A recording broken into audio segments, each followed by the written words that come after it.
One. Hi, this is Dr. J and Professor Spike coming to you Hi. with a special report on retirement planning. Professor Spike is renowned in academia for his prowess in portfolio planning. And we're going to turn the reins over to him to introduce the topic of the day. Yeah, we've been talking a little bit more about what to do when we're playing with our gambling money. And so we've been getting into a lot of different sectors. But for the most part, on our show, we do a lot of work on pharmaceuticals. And that's for two major reasons. One is because we we know that with the COVID, that there's a lot of action going on in those particular stocks. But we also know that they have a lot of behavior that we like to take advantage of. I know Dr. J likes to play momentum, and we know that pharmaceuticals tend to do that more than a lot of other more stable stocks. And so every now and then we talk about these other sectors or these other approaches to to our investing. And I've been calling this my play money, and I've been calling the other one my retirement money. And so I just thought it might be worth talking a little bit more about the retirement. Money is money. You can't really put it in categories as long as it's green. Yeah, right. Yeah, well, we see those commercials with the orange money and the green money, but ultimately it all turns green. If your money stays orange, then it's not money. It's Confederate money. Yeah, every dollar is a soldier. Remember that. Every dollar is a soldier. Yeah. So ultimately, we hope the two monies, join forces and end up giving us a comfortable retirement. I mean, the games we're playing here is that ultimately we want to actually end up when we're finished doing all this gambling, if you will, that we end up net positive and have a much more comfortable retirement. So, so the basic idea is what kinds of things do we do in our retirement that we don't do when we're playing around with these individual stocks. You So mean one in of the first concepts, our retirement fund? You don't mean when we retire, do you? yeah, well, in our retirement fund, right? So some of us are already spending that money, and some of us aren't. Right. I'm trying to put off spending that money as long as possible, but obviously, if you wait too long, you're never going to spend it. It's all going to go to your kids. Why do you want Right. that? Why would you want that to happen? Well, the whole idea is to spend it all before you don't need it anymore. Spend it all, but don't run out. Exactly, and that's actually a very big part of our planning, because a lot of people tend to over worry about their money running out before they die. And I have good news for you. A lot of you are going to die sooner than you think you will. Dr. J's gone for a couple of minutes here, so I can finish talking about that. Yeah, so if you're lucky, you'll actually die before your money. And most of us are that lucky. It's Dr. J's back. So what about you? Do you? I assume that you plan on having your money outlive you, pretty much, right? It appears that way. Well, see, you're very lucky. A lot of people actually, you can see the statistics. They actually retire or start thinking about retirement with nothing in the bank. And so those people really have to get started on thinking about the fact that, yes, I do say that you're gonna probably die before your money, but that's still not going to be for a good, number of So decades. 120. Well, so you got to figure 120. You're going to be dead. Yeah. All right. So so the first idea there, right, is to pick a number, that sounds reasonable, and safe. So some people would pick, oh well, I smoked as a kid, or my parents never made it this far, so they'll only plan to 70 years old, and that's not wise at all. You have to plan easily into at least 85, if not 95, in terms of having your money last. But you don't have to plan to 120 like that. Yeah, but you have to take into consideration when you're 95, you're not going to be taking trips around the world. So that's right. That's the other part. So, even if you do run out of your money, you still have, between the social safety nets that are existing, you're actually not going to be in that bad shape, even if you do run out before you expect to. The whole idea is just a question of whether or not you're going to have a good life up until that point, and whether or not you're going to have a good life after that point. So one of the risks that a lot of people don't talk about is what I call austerity risk. And what's that? That you're so worried about your money lasting that you eat cat food when you could be eating steak. And so since we know that for the most part, people do pretty well and that they don't have to mistreat themselves to make retirement, especially with Social Security and the other safety nets, that you do have to keep an eye out that you're not cheating yourself during your retirement. So that's one thing to balance. And so there actually are a couple of acronyms out there. WILMA is one that the financial planners give, where they talk about different aspects. Inflation is a big one. That's the I in WILMA, and allocation is the A in WILMA. We can go through that a little bit deeper when we actually start getting questions and go deeper into the weeds. For now, we just wanted to pique interest in this basic concept. And so, over in my career, I've actually built up a couple of decent spreadsheets and different number of decent models to sort of give an idea about what can happen. And so I thought maybe I'd share one of those with you guys in terms of what we have. And this is a nice little sheet I built. It sort of essentially shows that if you make some basic decisions about your life. So in this particular case, I'm just going to show a couple of things that are going on. If you just assume a reasonable savings rate, so this is 2020, and so let's say you're starting off with about 500,000. If you take a reasonable allocation, the whole idea is that you spend up into retirement and then you spend down. And so depending on the numbers you put in for those values, for instance, in this case here, what did I do? I said that I started out with about 500,000, and that my goal was to give myself an income of about $80,000 a year, starting at 2036, and that my horizon would end 2045. I should probably push that out because I'll only be 84 then, and maybe I should be going a little bit further. But the basic idea is then, if you do that, you expect your money to go up and then back down again. So you can start doing this at any age. You don't have to wait till your retirement age to do this, right? No, as a matter of fact, we would rather have this curve have as much of the what we call the accumulation phase, which is up in here, before the spend down phase. So obviously for me, my accumulation, I still have a couple more years in my accumulation phase, and then my spend down phase hopefully will get me above zero. Now, these four lines represent something called a simulation. I've simulated a bunch of different possibilities, and this one here represents sort of a worst case scenario. If I wanted to be 95% sure of meeting my goals, I would go along this line. This is being real pessimistic. And this one's being a little overly optimistic. So the real life one is around the 50th percentile, which is this blue line.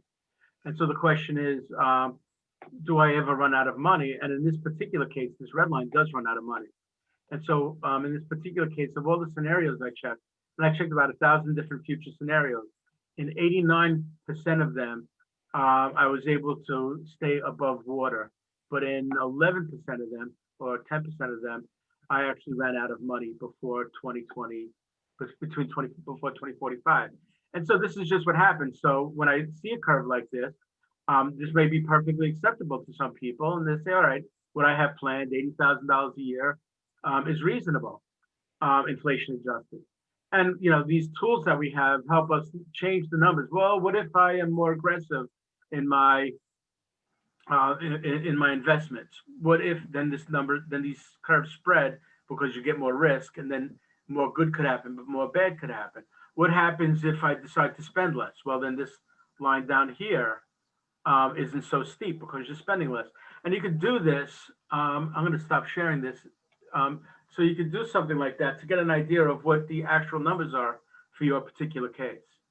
This is what I got when I went to my wealth management person and told him I'm going to retire. Will I have enough money till 98 years old?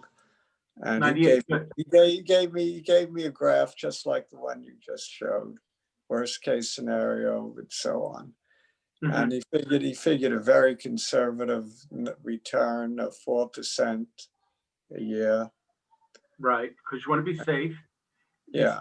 The whole idea behind that, and there are a lot of concepts, but the concept there is that if you think you're going to be spending your money soon, you try not to get too risky in terms of those investments, because you're going to need the money, and you can't take a 20% hit.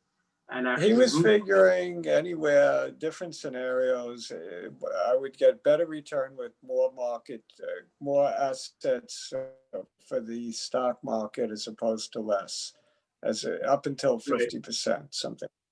That's actually quite, He figured from 10% market to 50% market. which is wonderful. That's actually quite aggressive. But in your situation, because you're happen to be somewhat fortunate in terms of how much money you have, how much dry powder you have, you could be risky. The way you think of it is think of your retirement as being in two pieces. One piece is the amount you're going to need for yourself, and one piece is the amount you're going to give to your kids. And if you don't have a whole lot of money going into retirement, then most of it is for you. And if you do have a lot of money going into retirement, then a good portion of it is for your kids. And you're allowed to take risks for your kids because they're young. So for your kids' money, you could be aggressive. So that 50% in the stocks, a lot of that is just because that money's going to your kids anyway, and you might as well try to bring that up as high as possible. But if you don't have as much, if more of it goes to you, then the advice is to be a slight bit more conservative because you're going to need that money and you don't want to gamble on it. Actually, I wound up, I'll tell everyone, I don't care. My portfolio for my retirement account is a modest 15% stocks. That is That was my choice. My choice. right. So you actually want to hold on to some of that. That's capital preservation. You don't want to gamble on your kids' money. I don't need the money. Well, that's what I'm saying. So that's why you think of it in terms of it that's your kids' money or your grandkids' money. Well, that's my money, but I don't need to make much more. Right. Right. So I'm making enough with 15% on his worst case to best case scenario. Right. So you decided that he advised to be a little bit more risky, and you said, "Thank you for your advice, but I'm going to do this anyway." Right. Even though he said that it still would be very conservative to go up to 25%, he was trying to talk me into 25%. Yeah, I mean, I would tend to agree. And remember, you notice that this conversation has nothing to do with how IBM is doing or how well COVID is going to hit, because we're talking or my big investment in Athesis. Exactly, or your biggest investment in any one particular company, because these kinds of decisions should not be company specific.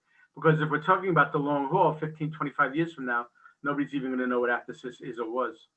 No, I have the 15% is sprinkled amongst, the typical funds, the Vanderbilt 500 and so on. Wonderful. I think you're actually doing some very, very good planning for yourself. And then my portfolio that I play around with is gravy. Indeed, right. That's hobby money.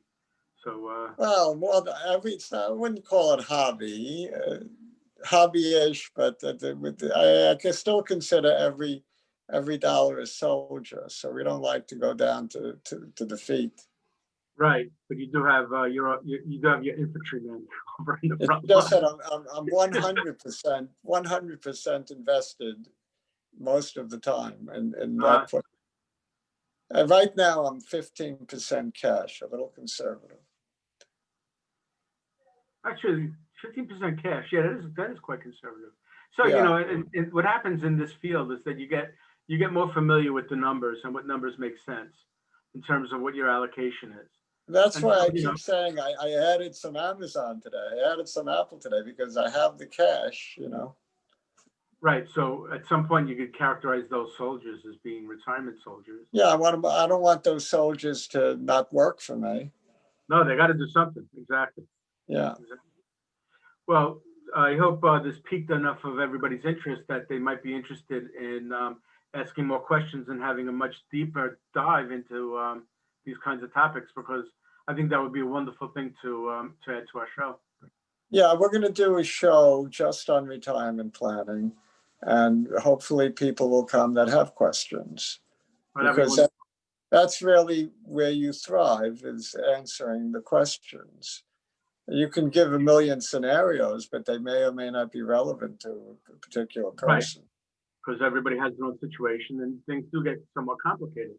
And this is so think of it as free portfolio planning advice And we're going to do this show shortly. Maybe by the time we air, by the time we air this show, we can put a date as to when the follow-up show is going to be, at least in the description of the show, Okay. in the description of this video. So Okay, we can end it right here. Mhm. I thank you, Professor Spike, Well, you're for not very welcome. snowing our audience, because audience, in case you didn't know it, you're looking at a very clever guy here who in 2 seconds could be talking about stuff that you don't know what the hell he's talking about. So he kept it very simple, and I thank you very much for that. And we're going to see everybody shortly, all of our friends and family, I think of them as, Yes, indeed. our followers on YouTube. Okay, I hope Okay. this has been a useful 15 minutes or so. Mhm. And we're going to end right here. This has been Dr. J and Professor Spike. Bye Not live exactly by the time you see this. Well, I'm alive right now. We'll be alive, hopefully, but we're not presenting live. This is on Right. video. So at the So moment, you have any questions to we- yourself. Yeah, so we'll see you live and in person on Dr. J Spike and Friends shortly. Ciao for now. Bye-bye. Bye. And you stop recording.